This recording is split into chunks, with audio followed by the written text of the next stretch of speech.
In this lecture, we're going to cover nonverbal communication. And specifically, we're going to define it and talk about how it works interchangeably and kind of augments verbal communication. And then we'll also talk more specifically about the different types of nonverbal communication and also how that's relevant to culture. So first, nonverbal communication, there's a few key things to really know about it. It's a process of generating meaning using behavior other than our words. So again, other than the verbal content coming out of our mouths or that we're using verbally, how can we use different things, including our body and the things we surround ourselves with and other physical objects, but primarily our body language and our language, our movements, all those different things other than the verbal spoken word that create meaning. It operates in tandem with verbal communication. Often verbal and nonverbal communication work together, and often it's really hard to actually communicate without using both verbal and nonverbal communication at the same time. And all five of our human senses can actually detect nonverbal communication, whereas with verbal communication, it's highly relied upon, our sense of hearing. So just to talk a little bit about the vocal versus the non-vocal, one thing that gets a little bit confusing with nonverbal communication is the fact that our voices themselves represent nonverbal communication. The vocalized part, but not the verbal part of a spoken message, is this idea of paralanguage, or how we use our voice.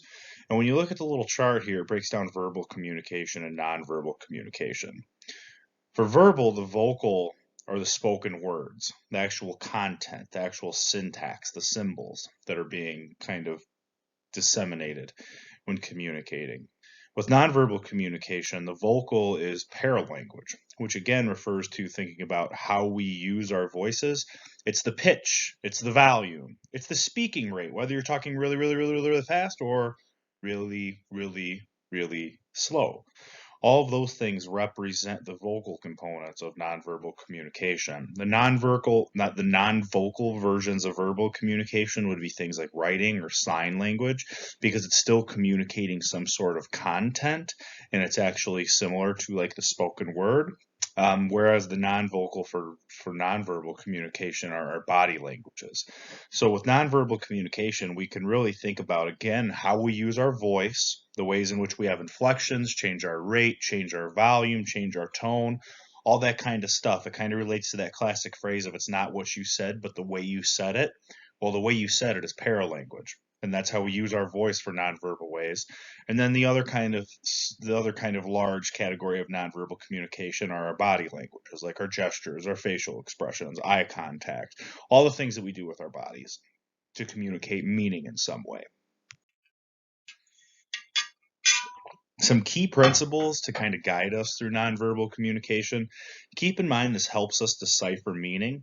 So it helps us in ways to really make sense of what somebody's trying to say. If I say, I'm happy, I can say that in a variety of ways that have different meanings. You can be like, oh, I'm really happy. Where that might actually, the way I'm using my voice sarcastically might make it actually seem like I'm not that happy at all. Whereas I could say, I'm really happy. The way that I used my voice in those two phrases that were the exact same content, the exact same words, the way I used paralanguage changed those kinds of things.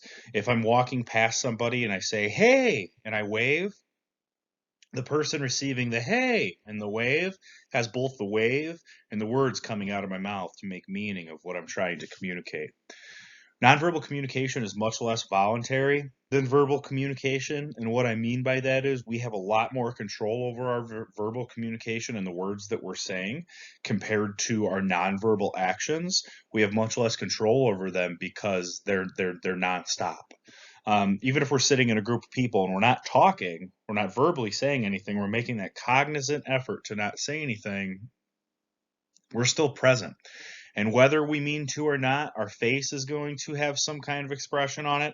Our bodies are going to move and do certain things, whether consciously or subconsciously. And so basically, we cannot control our nonverbal communication as much as our verbal communication. It's often more ambiguous than verbal communication. Most nonverbal signals can mean multiple things, and it really becomes even more dependent on context and content to really understand what the meaning of the nonverbal message is.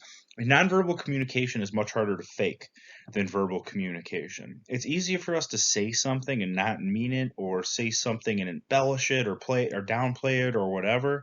But with nonverbal communication, it's really hard to pretend with nonverbal communication. It's possible, it's doable, but it's really hard for us to express what we feel and what we want to say nonverbally in a way that is really going to be a good performance that people are going to kind of believe. So it's ultimately just it's harder to fake nonverbal communication. Some functions of nonverbal communication. There's three main ways. The first function is that nonverbal communication conveys meaning.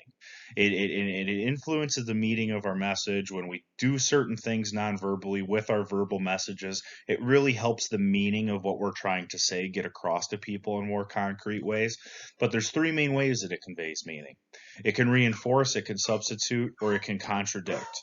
If it reinforces verbal communication, what that actually is, sorry about that, I had to stop the recording for a second. So to get back to one of the key functions of nonverbal communication being that it conveys meaning, it conveys meaning in three unique ways. There's reinforcing verbal communication. So again, to go back to waving at somebody and saying hi, waving and saying hi, the wave is reinforcing the hi. So people can see both. So if I just say hi, I can do that, or I can say hi when I see somebody. And so that nonverbal behavior is reinforcing my verbal communication. To use that same example of waving at somebody, I can simply wave at somebody and not verbally say anything. Say you're in a crowded area, or you're at like a college football game or a concert or something like that, and that you could scream all you want, but your friend or whoever you're trying to communicate with isn't going to hear you, but you're able to wave at them from across, multiple rows of people or something like that. So nonverbal communication can substitute our verbal communication. And then it can also contradict our verbal communication, which creates its own meaning in a way, right? And an easy way to think about this is like sarcasm. When we say sarcastic things, we say something, but we say it in a way that dictates the meaning, that dictates kind of its meaning. Like if somebody, like say a relational partner of yours, a romantic partner of yours, they do something that really irritates you. You can say something to them like, wow, I'm really happy you did that. Even though you're saying, wow, I'm really happy you did that, the way that you're saying it, the way you're using your paralanguage clearly conveys to your relational partner that you're not happy about the thing that they did. And this is considered a mixed message. This is when the verbal doesn't match the nonverbal. So again, although we're focusing on the voice, the content, the verbal message is, again, I'm really happy you did that. But my nonverbal twist can go in one of two ways or one of multiple ways, but in this example, two ways, where I either say something like, wow, I'm really happy you did that. The nonverbal matches the verbal in that it was, yeah, this is something that I'm, the person's happy I did this. Or it can contradict, be like, wow, I'm really happy you did that. The way I said it completely changes the meaning, even though it's the same words being used. Nonverbal communication influences others. We can use nonverbal communication in ways that are deceptive, and we got to be aware of the ways that nonverbal communication is being used for us to be deceived.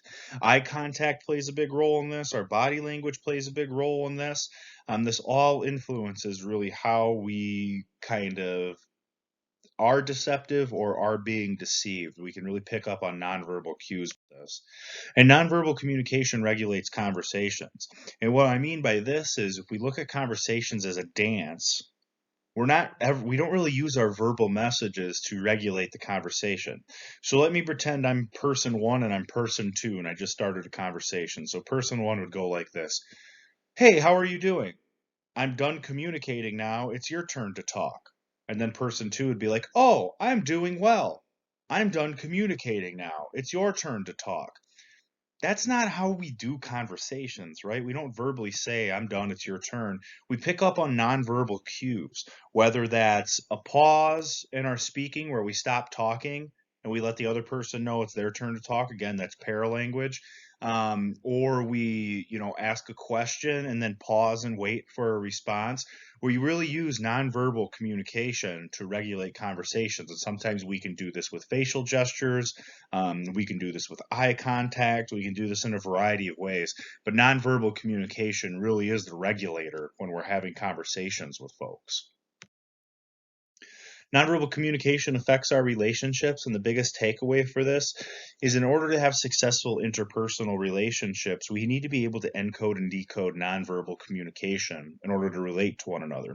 We talked about the process of encoding and decoding when it comes to communication, that process of when we receive a message, how do we make sense of it while simultaneously packaging the new message that we're going to send out. We do that exact same thing with nonverbal communication as well. So it's important for us to understand how nonverbal communication works within the context of our relationships, and what nonverbal communication, again, what am I trying to express with my nonverbal communication? What is the person in the specific relationship trying to express with their nonverbal communication? And the more that you can understand each other's nonverbal communication, regardless of the type of relationship, the relationship is going to prosper a whole lot more. Nonverbal communication also expresses our identities, and really what this boils down to is artifacts. And artifacts are really any animate object, anything you can purchase, buy, own, any kind of physical thing that displays something about ourselves. The jewelry we wear, the clothes that we wear, the way that we style our hair, the types of glasses we buy. If we wear, if we're a Blink 182 fan, we probably have Blink 182 shirts. If we're a soccer fan, we probably have soccer jerseys of professional soccer players. Whereas if you're not a soccer fan, you probably don't have jerseys of soccer players, and so you'll probably never be wearing one. So think about that. I mean, think about the things that you own. Think about the things that you wear. Think about the ways that you set up your room with different kinds of posters and pictures of family or whatever it is. Or maybe you're a really creative person and there's different kinds of paintings and things like that. But our physical environments, the spaces that we live in and the spaces that we kind of control, like our offices and things like that, the clothes that we wear, our vehicles, really all of that materialistic kind of stuff, we use that as artifacts to express things about ourselves, to express parts of our identity, and that is nonverbal communication. The clothes that you wear is nonverbal communication. The way you style your hair is nonverbal communication. You're attentive to personal hygiene and how you carry yourself on a daily basis. All that stuff is nonverbal communication in the most basic sense. So I want everybody to just think. This is for more of a live class, but again, just when you're thinking about artifacts and you're thinking about nonverbal communication through artifacts, just think about how you dress. Think about how you decorate your room, apartment, car, office, house, whatever it might be, and think about some of the nonverbal signals that your personal presentation or environment sends. Think about if somebody walked into your bedroom, what would they look around and see and instantly gather about you and come to understand you by? Are you messy or are you clean? Are you into sports? Are you artistic? What's your favorite color? What's your favorite season? I mean, what's your favorite music? I mean, all that kind of stuff. What clothes do you wear and what does that say about you? Do you dress like a jock? Do you dress more comfortable, like hoodies and sweatpants a lot? Do you wear suits and dress formally all the time? Just how does all this stuff, how do these artifacts really express something about our identity? So I want you to think about the different artifacts in your life and what that might say about you and what that might communicate about yourself and your identity. There's 5 main types of nonverbal communication that we're going to dive into now. So we've covered the basics of what nonverbal communication is and kind of how it functions and what it does for us in our communication. Now we'll focus more specifically on these 5 different types. And we'll start off with kinesics. Kinesics is basically the study of movement. And when I say movement, I don't just mean how we move around and how we physically move our bodies from place to place, but how we move our hands, and how we do gestures and do different things with our bodies, what our head movements indicate, like confirming or no, I don't agree with that. Our eye contact, our ability to maintain eye contact with people or not maintain eye contact or don't have eye contact or avoid looking at people, facial expressions like in this image here, all of these things, how we move our face in different ways to express different things, how we move our eyes to communicate different things, how we move our hands and our arms and our body while it's stationary, how we move our body from place to place when communicating. All of that stuff plays a massive role in how we communicate with one another non-verbally. So kinesics, the very first one, the study of movement, how we move our bodies, how we do different things with our bodies to communicate. The next is haptics, and this is the study of touch. And really what this gets at is how do we use touch in ways that communicate certain things. In the United States, when we think about, at the functional professional level, things like handshakes in the workplace mean a lot. In some certain settings, there's other types of touches that are acceptable in the workplace. But as we go from the top of this list here down to the bottom, down from functional professional to sexual arousal, we can see that touch changes in terms of its intimacy as we get to more intimate types of relationships, right? Like where, when you're at the love and intimacy level, it's totally acceptable to kiss your romantic partner. It's not at all acceptable, at least I hope nobody's working in an environment where it's acceptable to kiss your supervisor or a subordinate employee. So the key thing to kind of think about when it comes to touch is, humans, I mean, we touch one another, right? We give high fives, we give hugs, we kiss, we do all these different kinds of touches, these different types of haptics, but they're very much relationally based. They communicate a variety of different things depending on the relationship, and there's certain rules that offer guidelines in terms of what's acceptable depending on the type of relationship. Moving on from haptics, there's vocalics, which is basically just one step further with paralanguage. Haptics is the study of paralanguage, or the study of the vocal qualities that go along with verbal messages. So again, vocalics is all about not what you say, but how you say it. You can have a higher or lower pitch when you're saying something. You can be really, really loud about something, or you can be really, really quiet when you're talking. You can talk really super fast, or you can talk really slow. And all of these things play a role in the meaning of our message. If we're really mad at somebody and we want them to know that we're mad, we'll probably have like a certain particular pitch. We'll probably be really loud. We might talk a lot faster than we would under normal circumstances. And that's just one example. And we do this every time we speak. Every time we speak, our vocalics come into play. So again, it's not about what you said, it's how you say it. And that's what vocalics is, and that's nonverbal communication. The ways that we use our voice changes the meaning behind the message. From there is proxemics, and what proxemics looks at is how space and distance influences our communication. How do we space out amongst ourselves, and what does that mean for our communication? And we can think of this through Hofstede's study of proxemics. Not Hofstede's, I apologize, Edward T. Hall's studies on proxemics. And starting with public space, that's anywhere from 12 feet or more. And really what this is really, think about if you were in the mall or in a store or at Meijer or whatever. Think about it. We don't run up to random strangers and try to walk shoulder to shoulder with them. I mean, sometimes we get in situations where we're unfortunately closer to people than we want to be. But as much as we can, we try to maintain a pretty significant amount of space between ourselves and others that we don't know when it comes to the public setting. When we move to the social space, you can kind of think of this as like a college classroom. You got your professor, you got your students. We all know each other. we have a type of relationship. It's not a real intimate or personal type of relationship, but we all have relationships with one another. We know each other. We all share the same class. So we'll interact with each other. We'll talk about particular topics that are allowed to be talked about.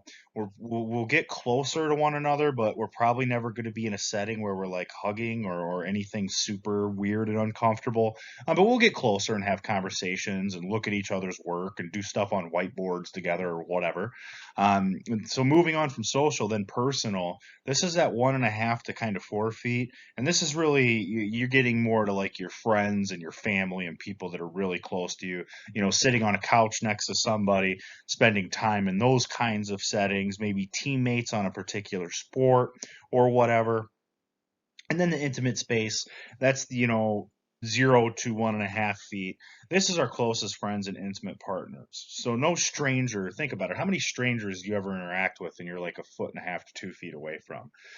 Probably nobody, right? Our intimate space, we reserve that for our most important people in our lives. And proxemics, again, the way that we use space communicates so much about the relationship that we have with people, and it communicates so much about what the relationships mean to people, and we pick up on that when we see people, and we change our distance between people. So proxemics, how we use distance to communicate certain things. Chronemics. This is the last type, and what this really gets at is the study of how time affects relationships. Certain cultures are more asynchronous. Other cultures are more synchronous. We'll talk in a little bit about monochronic versus polychronic time orientations, but think about sending a text message. A text message is asynchronous communication, and what that means is it's not limited by time or space. I do not have to be in a specific room at a specific time to read that text message and get that communication. However, if there is a public speaker of some sort for a class extra credit opportunity, they're going to be there Wednesday at 1 o'clock, 1 to 1:30 to give a little speech, and it's not recorded or anything like that, and it's not on a live stream, then that's synchronous communication. It's limited by time and space. You have to be at that particular room at a particular time to hear that communication or to hear that message. So the way time works, time plays a key role in how we communicate and the meaning behind our communications. So there's not supposed to be a stop there. It's supposed to just say nonverbal communication and context. So we'll look more specifically at two main contexts in which nonverbal communication comes into play, and that's our relational context and our professional contexts. When we're looking at relational context, nonverbal communication often increases our expressivity, meaning it helps us express more. It helps us express emotions, wants, needs, whatever. Nonverbal communication really helps us express more than just the content of the message that we're saying. And people are attracted and pay more attention to expressive things. We're just more drawn to that kind of stuff. It plays a huge role in impression management, like we talked about with perception, and it plays a huge role in forming or starting our interpersonal relationships because, again, the impressions that we form of people are also based on their nonverbal communication.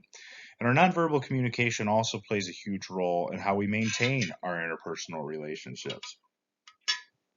For example, can you tell by a friend's body language if they might need some form of social support?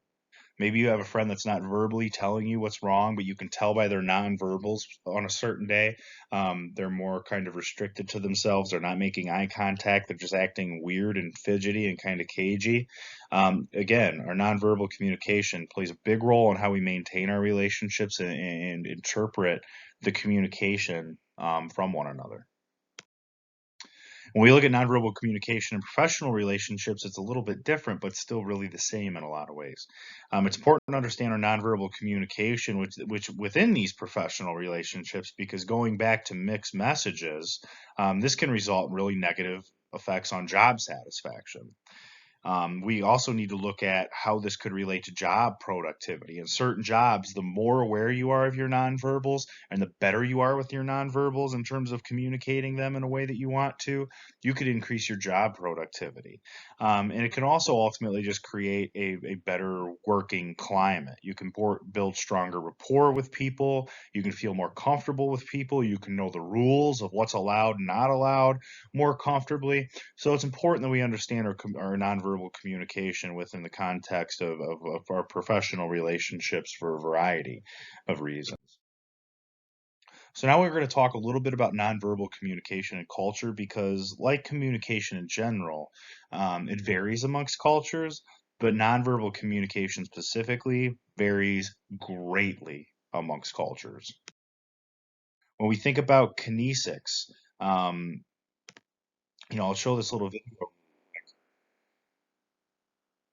This is a soccer player, and for us, for those of us from the United States, we might not really recognize what he just did there, but in the particular culture that he's from, what he just did there, it was kind of like a hand gesture towards the referee.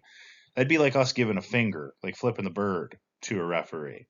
In some cultures, a wave is acceptable and welcoming, and others it can be insulting. These are just different examples of how gestures vary amongst culture. So it's just important to be culturally sound and understand how gestures work because they work differently depending on the culture in which you're in.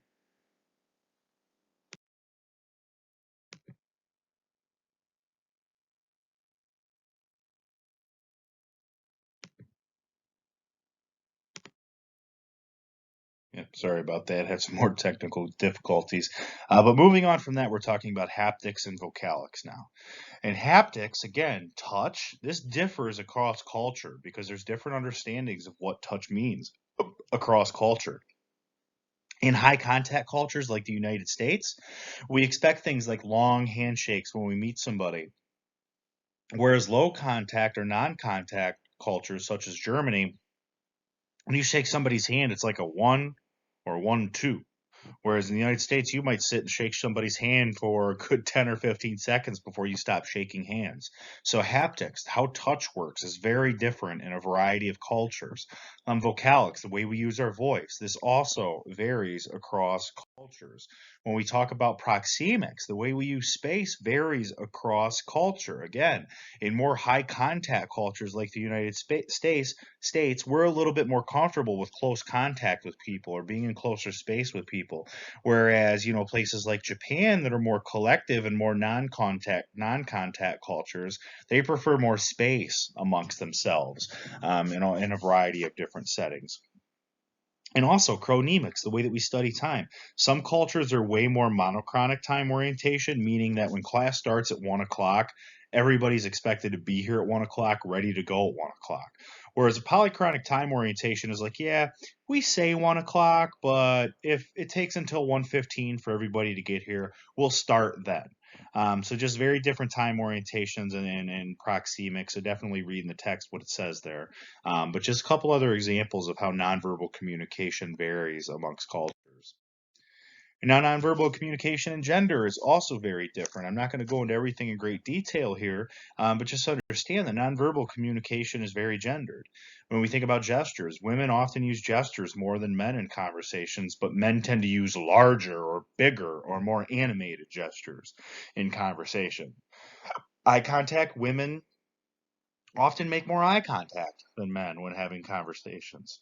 Women often reveal more emotion through facial expressions and often much more accurately than men when it comes to nonverbal communication through facial expressions.